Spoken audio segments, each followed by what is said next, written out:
સમી તાલુકા પંચાયતનો નવો બનેલો રોડ અઠવાડિયામાં ઝૂકડી ગયો. ભ્રષ્ટાચાર કે પછી મિલીભગત?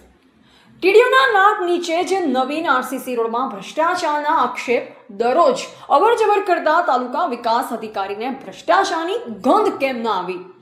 પાટણ જિલ્લાના સમી તાલુકા પંચાયત હેઠળ તાજેતરમાં બનાવવામાં આવેલ આરસીસી રોડના કામમાં ગંભીર અનિયમિતતાઓ સામે આવ્યાના આક્ષેપો ઉઠ્યા છે. સ્થાનિકોના જણાવ્યા મુજબ માત્ર 5 દિવસ પહેલા બનાવવામાં આવેલ રોડમાં તિરાડો અને કપચી ઉખડવાની સ્થિતિ જોવા મળી રહી છે.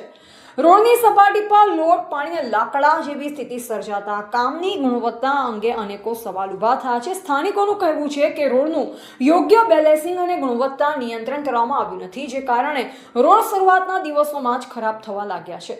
આ સમગ્ર મામલે જવાબદાર અધિકારીઓ અને સંબંધિત કોન્ટ્રાક્ટર સામે તપાસ કરી યોગ્ય કાર્યવાહી કરવાની સ્થાનિકોએ માંગ ઉઠાવી છે. તો ગુજરાત લાઈવ ન્યૂઝ સાથે ગોવાભાઈ આહિર, પાટણ.